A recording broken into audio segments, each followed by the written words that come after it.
Hi, welcome to Coffee with Kim. I'm Kim Bassett, your host, and today you are in for such a treat today. Um, and I would like to. The one thing I want to tell you about this guest, yes, this is going to be her second act on here, but she and I have developed a relationship now in which I really truly know her heart and what she has done for me and other women around the world. And I am so excited for you to have, for us to have a more in-depth talk about tools that you as women and men, but mostly women, can use right now. Today on Coffee with Kim, coming from Australia for his second act is Downie.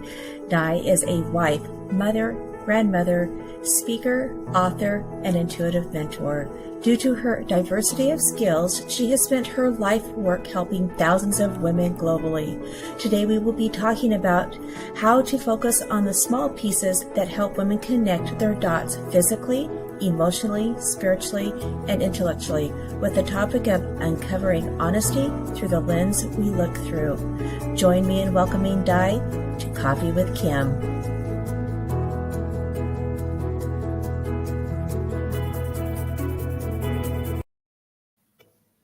Oh, goodness, I didn't hit the right button. I was so excited. Hello. Hello from the land down under. I am. Oh, and you said it's really hot where you are, and it's getting cold where I am. It's a very hot. We're having an early heat wave in sort of like the south of Western Australia right now. Yeah.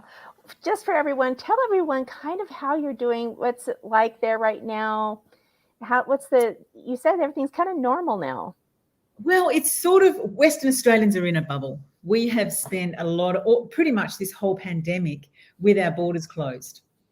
Wow. And even now, people have very strict guidelines when they can go, how long they have to go for, what are the guidelines when they have to come in, what is the documentation. Like one of my friends is going, I think, to Ireland first, and the amount of documentation that she has to have in place is, she's going to sit down with her travel agent and learn really what she needs to do. Apart from that, we are living a normal life. No masks, no shutdowns.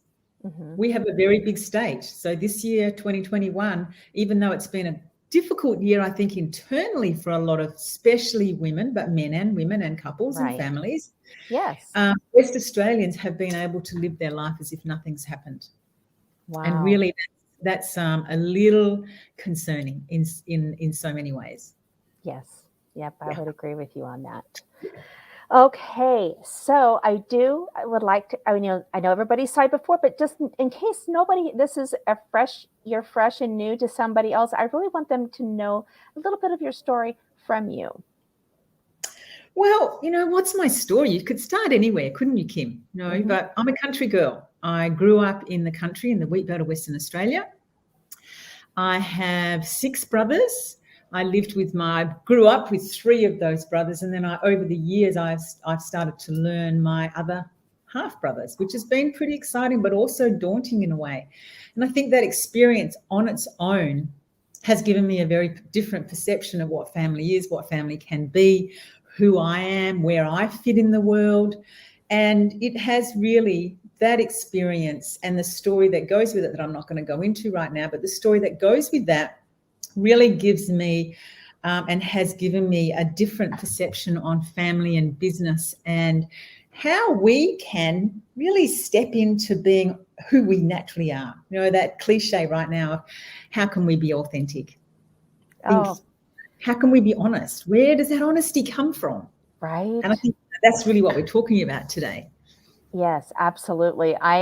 When you started, we've been discussing for several weeks or months if different topics, but when this one came up and you wrote to me really what you wanted the essence of this to be, it is so near and dear to my heart as well. And I think you explaining that will be a really amazing thing. Well, I think that for me, I've always felt like I've been an integral person, like I live my life with integrity. I've always aimed to do what I love to do. And that's my logo, do what you love to do. I've had that for 20 years. Wow. And it's like, now I'm going, gee, at times doing what I love to do was covered up by necessity of sending my kids to school, getting clothes for my kids, paying our mortgage, looking after my parents, traveling, educating ourselves. And now, as I'm in my 60s, I'm realizing that there is a disablement of honesty, if this makes sense.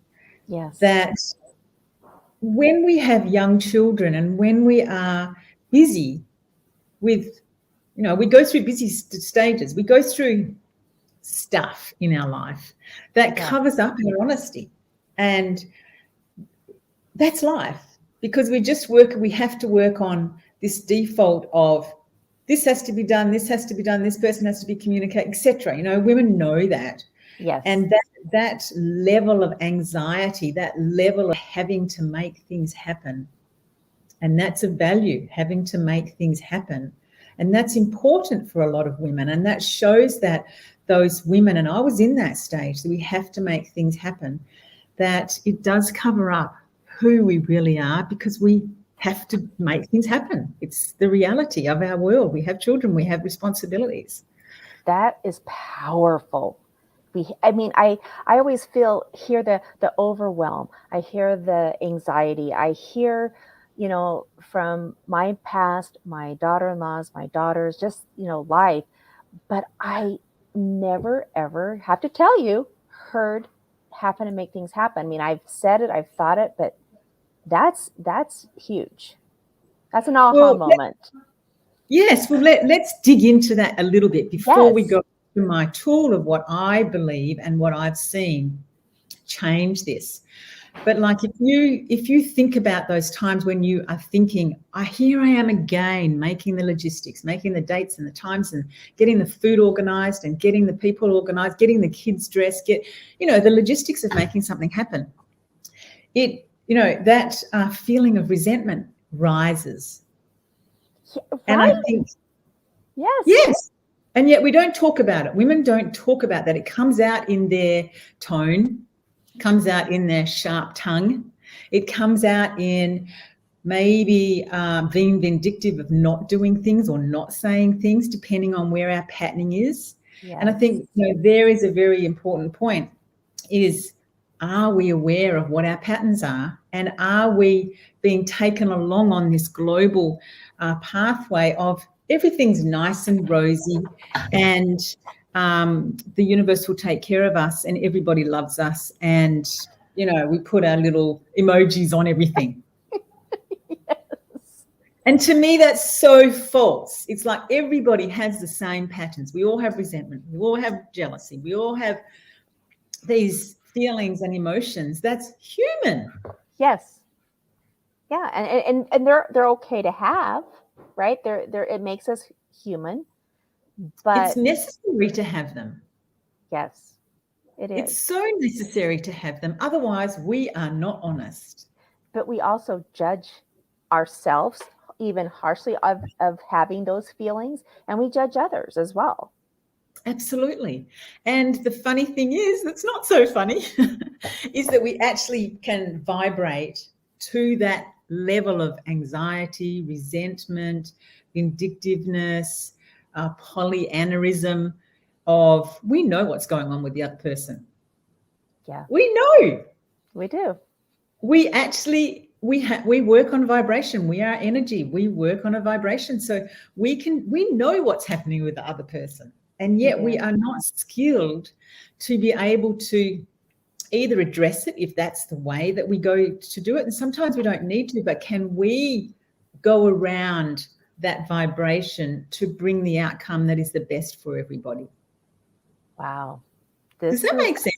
It does. It does. Because there's times that myself, right, I know that I have these feelings or these emotions that come up.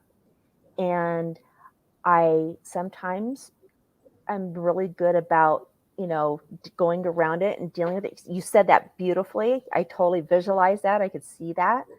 But then there's other times it's just like you said, I dig my heels in and I'm just like, I want to be right, or I want to be offended, or I want to be whatever.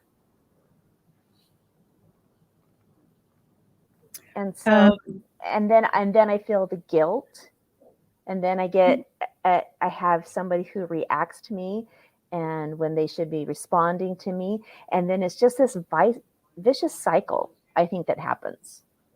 I call that the response cycle, and lots of psychs and personal development people have different names for it, but I call it the response cycle. You go from here to here to here to here, and we have that choice of getting out between one and the next, and we have our own pattern of cycle, our response cycle.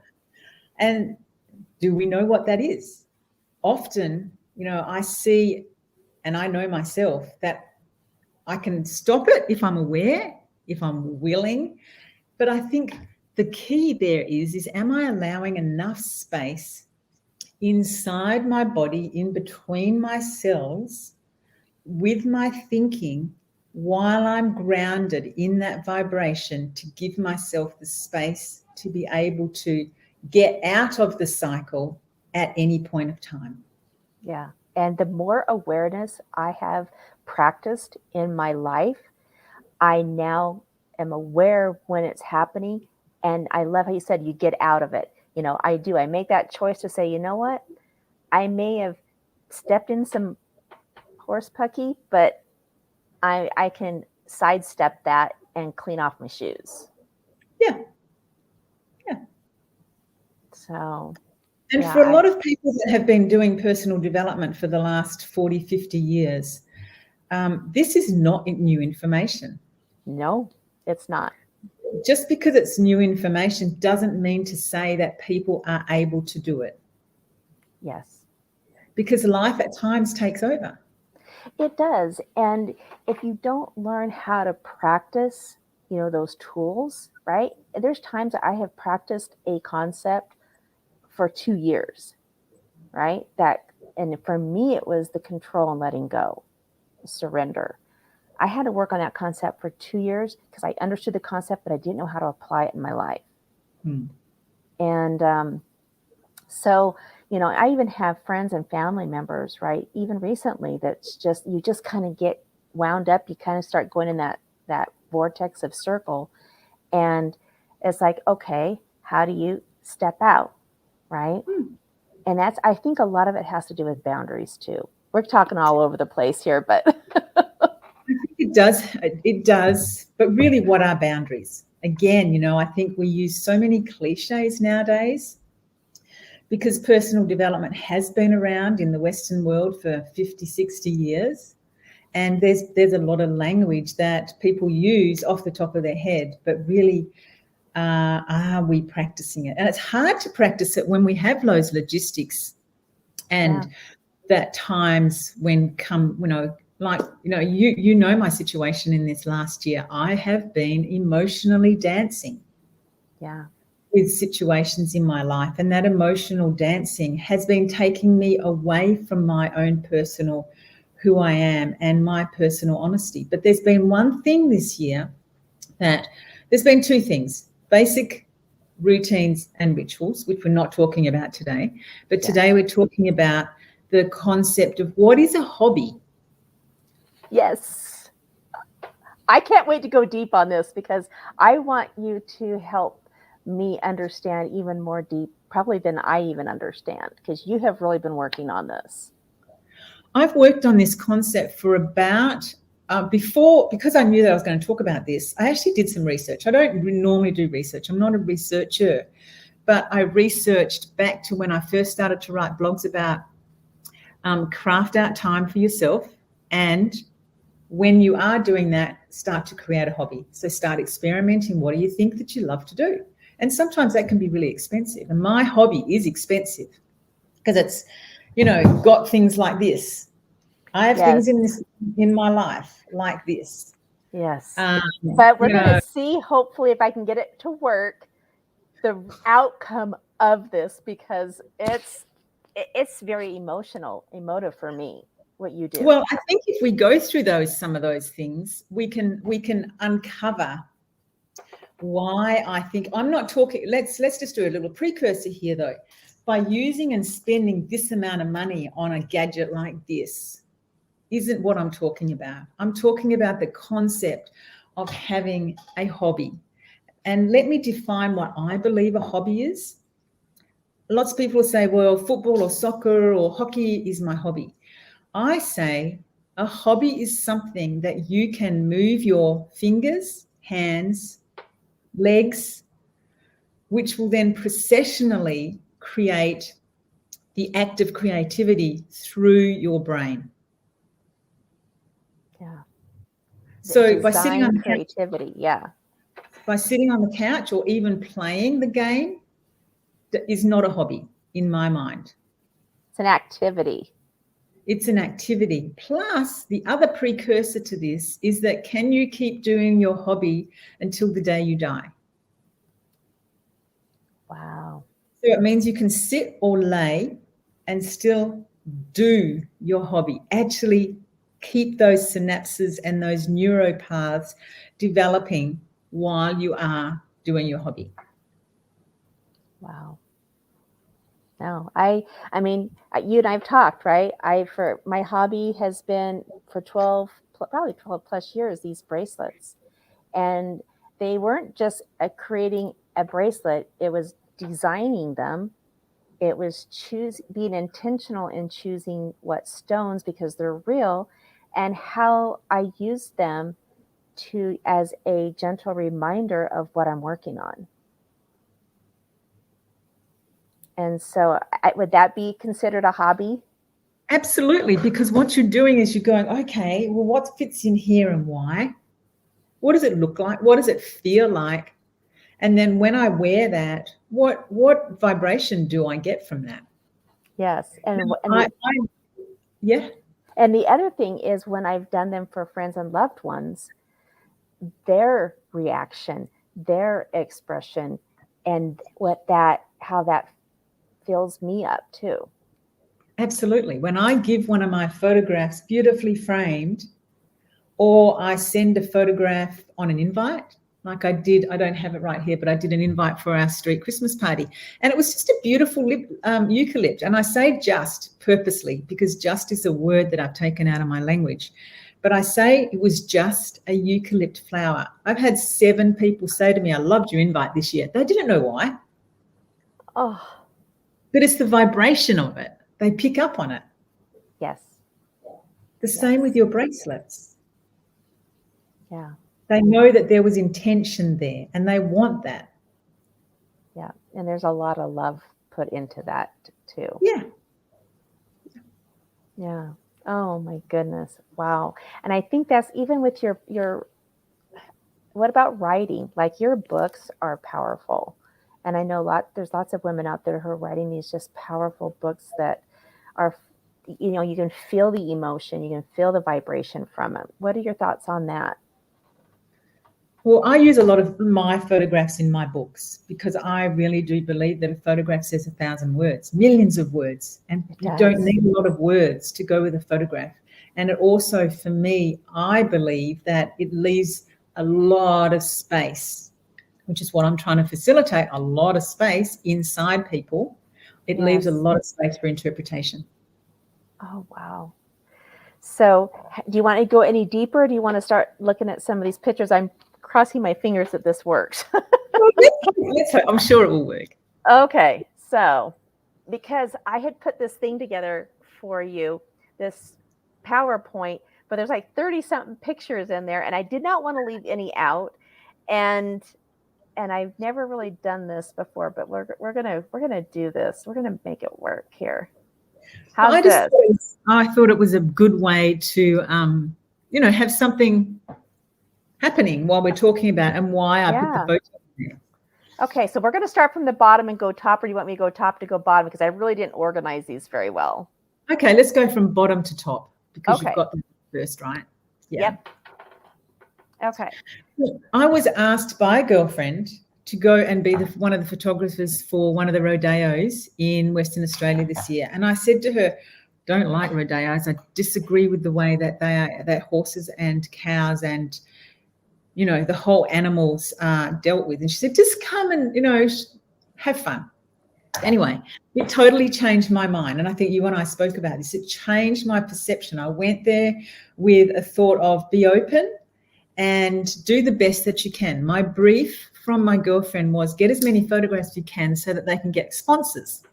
They're the photographs that I'm not showing you today. The photographs that I put sent to Kim was, why did I take this photograph, and how can a hobby, and it doesn't have to be photographed, but I'm holding up my phone now, we all actually are photographers because we use our phones like crazy. I know. This could have been done by an iPhone, but it was actually done with a 60 millimeter lens. Mm-hmm. I sat in one spot, and during the day, I took some of these photos. So this particular one I put in there because it's a woman on a horse. She's dressed very elegantly. She is. And I saw her treat her horse and that calf. Oh, wow. And so there's a lot in this photo just for me, but people that don't see that level. And I suppose my main key is like, what is the other level that's operating when you are doing your hobby? Because yes, you're making your bracelets, but the other level is, what is the vibration? What are the thoughts? What is that feeling that you're doing? What was it that I felt when I was taking these photos? So like that next photo, you could go up. You know what? I never thought about, because I always think about intention, but oh my goodness, there's a whole other vibration and thought process when you're thinking about, what are you thinking about when you're taking it? That's another aha. Yeah. So for me, it's like there's the whole thought process, but what's happening to your body? The vibration from our hearts, the vibration inside our bodies, what's happening there? Most people think about, okay, what is the intention? I'm getting this composition, if I'm talking about photos, which I am. Yes. What is the composition? I wanted that photo right there to show just the rawness. Yes. And the tools. I could have made it black and white. I could have actually made that photo black and white. But for this presentation, I thought, no, let's show really the colors it's nothing but horses. Yeah. No, there's so many different, like you said, the interpretation. That's what I love about art. At one point I did some art stuff, but it's the photos, right? I even would prefer now in my life on my pictures on my wall of photos rather than necessarily art. I do have some art, but I really do love this. Mm. And this is just real. It's real rodeo stuff. It's a professional, it's really a professional level photograph. I'm not a professional. I'm an amateur. But what is that? I mean, seriously, what's the differentiate? Because to me, I would pay you money for these. Well, people do pay me money for my photographs, but I don't do it professionally. I still do it as a part-time gig. Okay, so that's your definition. Okay. Yeah. And this photograph, I go, and that one as well. Why the hell do these people do this stuff to land on them and break their bones? It's like, right. I know.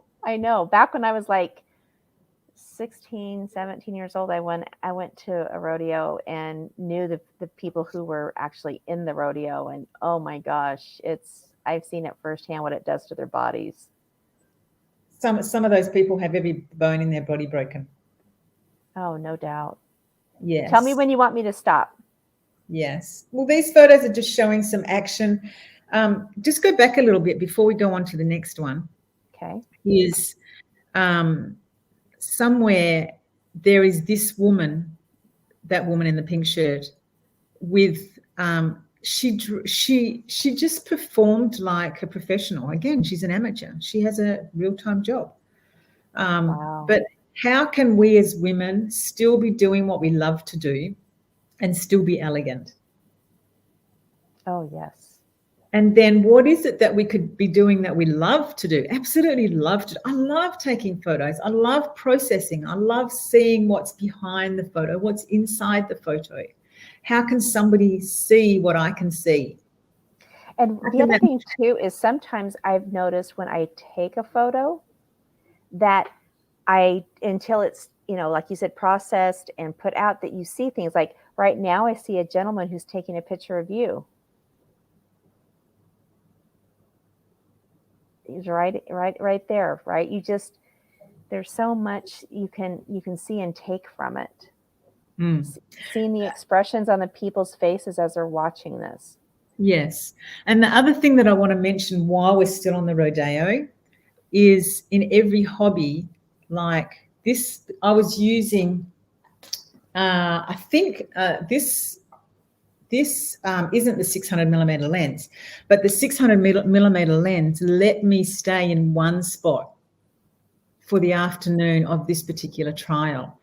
And I always use the analogy in my trainings is that often people keep using their beliefs and their skills and their tools to not move, to stay in one spot. And that's really what a 600 millimeter lens does for you, to allow you to not have to move around or change the angles very much, and yet you can still take advantage of that. Whereas something like a 50 millimeter lens, you have to move your body.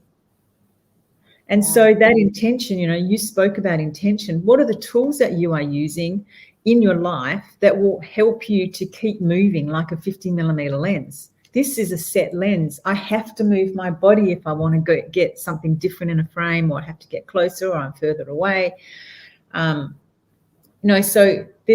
I'm sure that you use tools in your bracelet making that makes it easier or harder or faster, or maybe there's a tool that can't be used on a certain crystal or gem. I don't know. Sometimes I have to use different size thread, right? Or elastic. One of the things I've also noticed in starting this as a business as well is there's a tool I want to create to make my life easier and faster because it doesn't exist. And so that's something I'm also working on to, like, okay, how can I make this faster? How can I make it go a little bit easier? And I think there right there is the art of creativity. It's the next level.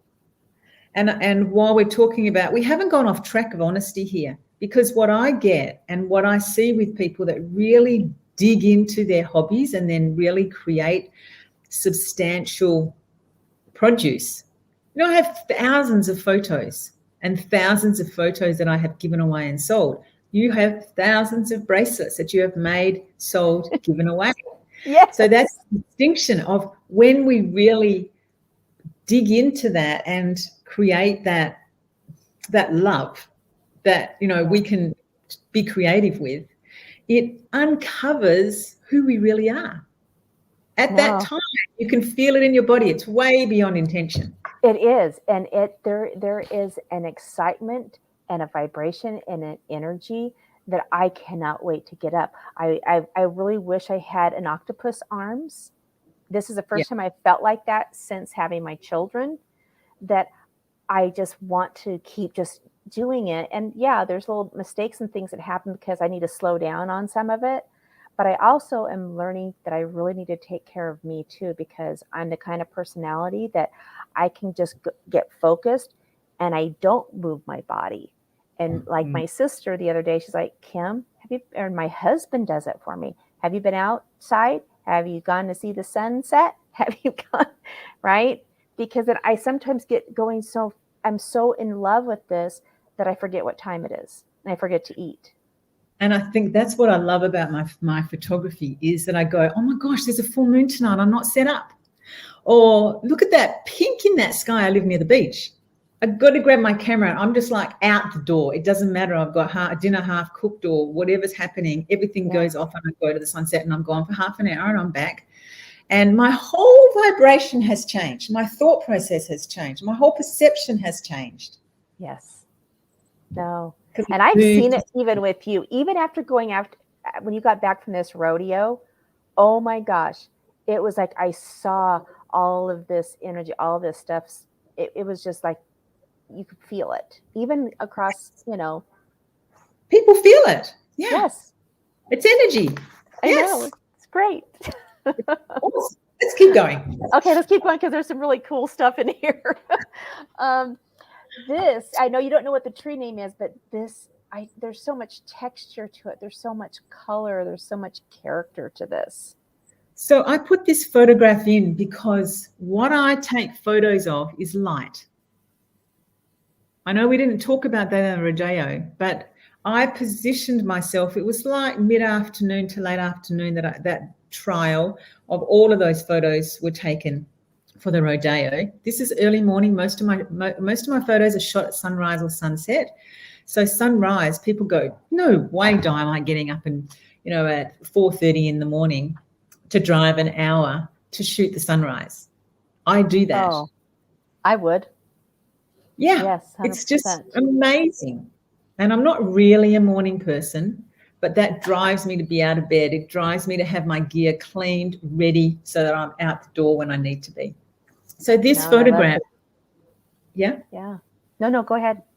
This photograph I put in there to address that issue of what is it that you really do with your bracelets? What is it really?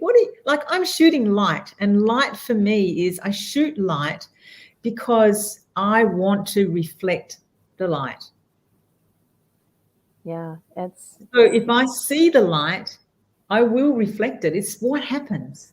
No, it is for next year for this brand that I have. It's Shine Your Light. So it's so funny that you should say that, because I want to shine the light on these nonprofits that I'm supporting. I want to shine the light on their causes. I want to shine the light on people becoming more aware, right? It's just, I'm completely in alignment with you on this. And like you said, it doesn't matter if it's a photography, bracelet, food you eat, whatever, right? If cooking is your hobby, how do you create your food? I don't call cooking as a hobby if you follow the recipe. I'm sorry. People will be offended by that. I'm sorry. I don't think that is. That's not how I cook. My kids want to kill me because they're like, Mom, I want to know how you make this. And I'm like, a pinch of this, a little dash of that. Yeah, my kids say exactly the same. To me, that's like, okay, I wouldn't call that my passionate hobby. Yes, I create food. Yes. But I think that has also come from years of having many hobbies. A light, morning, sunrise, a natural kookaburra. We have an imported kookaburra, but that is our native kookaburra up in the northwest of Western Australia. It's gorgeous. And again, sunrise. You can see that it's sunrise. You can, because of the colors. Yes, I didn't manipulate that photo. I love that. I love that you didn't, because so many people would anyway, but the colors are vibrant. You could not get that anything other than being in the sunrise. Even sunset is different toning. Absolutely. Yeah. And what is this? This is half a photo. We're only seeing part of a photo. It's a landscape photo. Sorry. And it's a photo of part of the inlet to the Lake Argyle up in the Kimberleys. And I was in a helicopter. And the reason that I took it was, just as a tip if you're flying, is and talk about composition. It's like we are all composing our life. So in a photograph, what is it that you exactly want in your life? Exactly like a photo. What is the composition? What do you want in there? This, if we could see this straight on, you would see that the river goes right up the very middle of the page. Yeah, I was trying to do this pretty quick, so I didn't realize I cut it off. And look at this. Oh, that's beautiful. Gorgeous. Yeah, it's a kite just coming back from a feed, telling us to stay away from his breakfast. Sunrise. Look at this. Oh my gosh, I want this on my wall. right here. Where does it start? Where does your reflection start? Where does it end? Yeah. Oh, that's beautiful. Black and white. I took this from a color, put it into black and white, enhanced the whites, took out the blacks to make those whites pops. Again, you're looking at your bracelet, or you're looking at a piece of creative meal that you're creative, and how can you just add that pop to it? Yep, exactly. Oh, there's your moon. Beautiful. Full moon in the Kimberleys. Yeah. Oh, I like that name. Kimberleys, of course. Yes. I am a Kimberly. Now, is this a Venus flytrap? This is a kangaroo paw. Oh. And what I've done is I've manipulated it. So I've taken some of the color out, and I've taken the clarity right out, so that because it's perfectly in focus, so that those little fronds right at the very beginning can really stand out. I love that photo. No, it's so beautiful. Like I said, there was so much here that I was just like, just so fun. Again, that an orchid, right?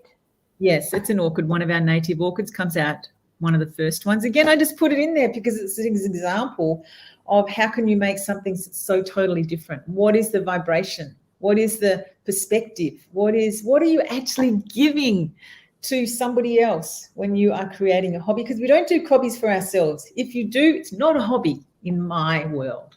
Yes. Look at this little angel. That's just pure joy and pure love. Adorable, isn't it?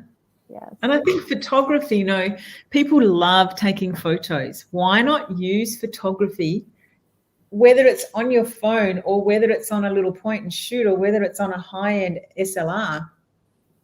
Shoot with a purpose. Shoot to see really what are you getting? What are you getting, and what are you giving? Yeah. Oh, just that's just precious. Oh. Wow, my second grandson. Look at this. Oh my gosh. Yeah. Again, just the emotion sitting in there. Mm-hmm. Taken in hospital when my daughter had her baby. So that's my second daughter's baby. Aww. Adorable. Now, this guy, another sunrise photo, this guy came up to us and he just sat there and watched me. I was actually taking a photo of something and I had my back to him. And he was getting closer and closer and closer, which I didn't know until my husband told me.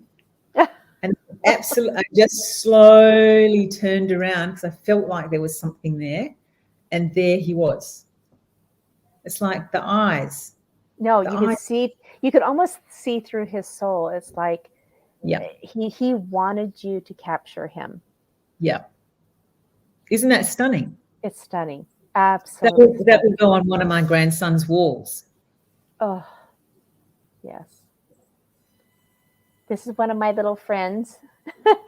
I love my little I call them my flying dancers. I love butterflies and dragonflies and butterflies, and yeah. Yes, a lot of these have won awards. So this particular one I put in as a black and white. Oh, wow. And she does look beautiful as a black and white. I bet. Any of these would be. This one got squished down too. I'm sorry. Yes, this one got squished down, and it's one that I have used on my social media. And I say something like, and these are the ways that you can use your photographs. It's the ways that you can, any way you can use any hobby is, I use this is, are you just so caught up in what's right in front of you? Because this was, if we were to see this as a whole, really the only thing that's clear is that fence post right there in front of us. And that fence goes for miles. For a long time, yeah. Yeah. Okay. This was fascinating. So what do you think that is? It's got to be some type of how the light is refracting on something. either that or like smoke with the light refracting? So it's smoke. So it's a dessert, and they started to light the dessert up by opening up the little containers. And I caught the light and the smoke as he was going from one container to the next. So the ones on the one end that is not got that haze over it haven't been opened up, and the ones on the other side have, as you can see, because the lids are down. Lids are, yeah. Yes. So he has lit the dessert, and so I caught the colours and the smoke and the whole energy of that No, you presentation. did. No, it's amazing. Again. Beautiful, elegant, raw, the rodeo. But there's the different shading. There's the light and the dark. Yeah. Beautiful. What is this? Oh my goodness. It's a type of eucalypt, and you get them in the US. You've got these eucalypts in the US, and you know how. If this is the other thing that I wanted to say is when we start to really focus on other things that we love to do, and we put it in our lives, and we carve out time to really practice the act of this particular hobby, whether it be photography or jewelry making or food or whatever it is we start to see different colors. We start to see different tones. We start to feel, I look at the clouds sometimes and I go, oh my God, those clouds are gorgeous. So this is when those little tiny eucalypt flowers starting to come out, and then the top pops off, and then the flower pops out. Wow. Oh my goodness. Another, like I said, I did not put these in order. I was doing this really fast. The rodeo, and I particularly loved that because this woman was so elegant on a horse that's naturally dirty, dusty, hot, and she's chosen pink as her, femininity. I wanted to capture that, and I wanted to capture that in the light. No, I love that, and she has got little earrings on, and she's quite lovely. Absolutely gorgeous. And then there's the rawness. There's the dirt. There's the dust. There's the heat. There's the spurs, right? And yeah. That's one of my favorites. Remember, all of these are on a 600 millimeter lens, so I didn't move. Wow. I probably had gone from standing to sitting. That's it. Wow. This guy was literally walking on the road, and I followed him. He's wild. He's not a tame. He's a 28. Wow. Yeah, okay. He's a parrot. He's native to, I think he's native to Western Australia, not Australia, although they do have them in the East Coast, but I think he's native to Western Australia. He's a 28 parrot because he's got 28 colours. Wow. And he just let me photograph him. He was gorgeous. Again, yeah, they love you. Look at this. This is another one of my favorites too. And the reason why is I love the coloring, but there's 6 of them, like my 6 kids. Oh, yes. My little chicks or ducks. Yeah. And again, I've caught the eyes. I've toned it down. It's what's called low depth of field, so that you can see the front of what's at the front of the photo and the very back. It's probably at what is probably 0.2 of depth of field, so you can't see, and it brings out the front. Yeah. And I absolutely loved this picture because it really does epitomize the lens that we look through and the perspective, because instead of being standing, you are down on the ground. I'm down. I get dusty. I get hot. I get wet. Yeah. I often take a little towel that I can throw over my shoulder that I can put under my knees, because I know I'm going to get on the ground, because to be able to do anything well, you've got to get in and down and dirty. Nothing actually happens if you don't do the work.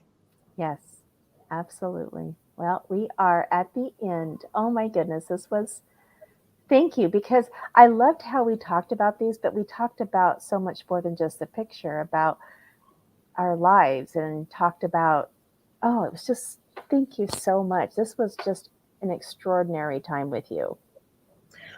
Kim, you're always delightful and so enthusiastic about the guests you have on your show. Really? Really? Because I do. I love them. Because you're passionate. You know, people can feel that passion. And I brought my little crystal with me today because, you know, I see that if, you know, people can really touch into their hobby, something that they really love to do and experiment to find that and then dig into it, they can actually start to see who they really are. And that's honesty. It is honesty. Yeah. And it's quite beautiful. And it's clarity.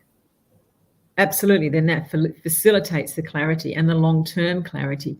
I know that if I hadn't have, you know, dug myself away from what has been happening this year and put in some very solid routines and rituals that I know work in my life, but plus add my hobby of photography, I would not be able to really be seeing into where my future is. Yeah. Changes us. It does, but like you said, you have to sometimes get down and dirty and do the work.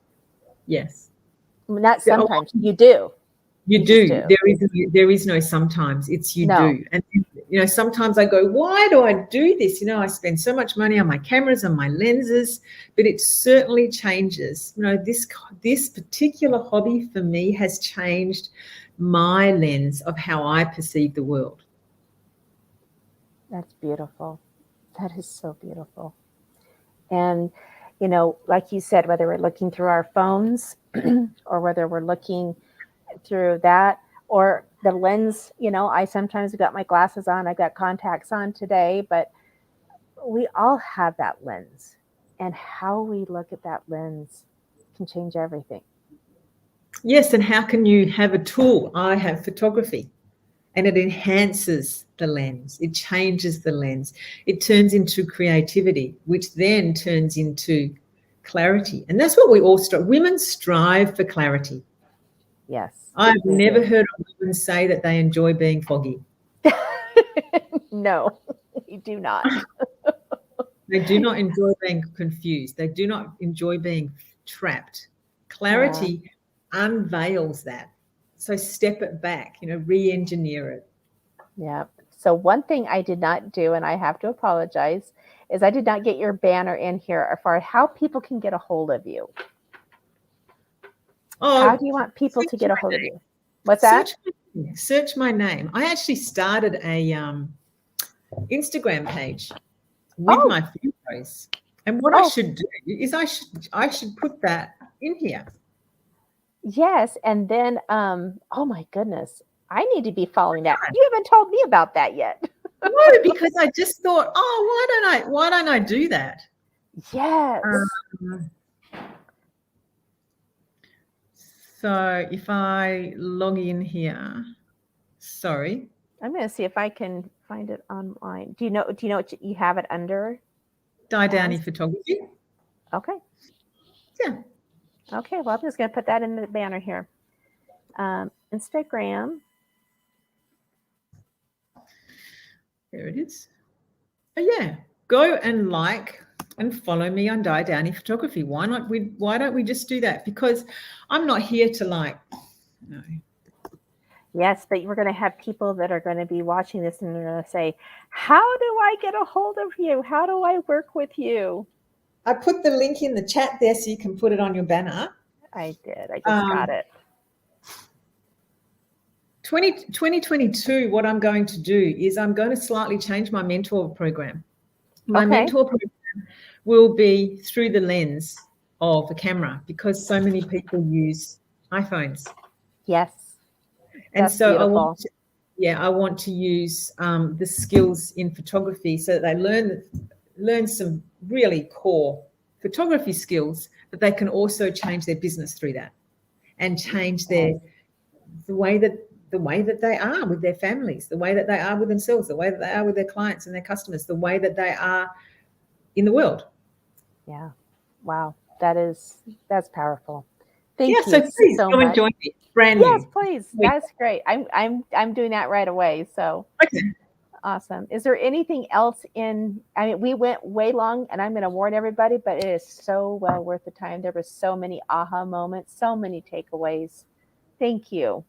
Thank you very much for having me again. I always love being here. And I'm going to have you on my show when I start again, Global Women's Voice in 2022. So Yay. let's do that. Let's do it. All right. Thank you. All right. I don't know about you. If anything, I got a lot out of this today, but I know you will. I love this woman with my whole heart. She is like a sister to me.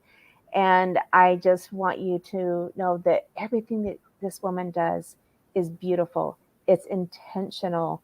And I want you guys to just go out and take some of the pieces, the tidbits that you've learned from her today, go apply them. Go be honest. Go find your hobby. Go make a difference today.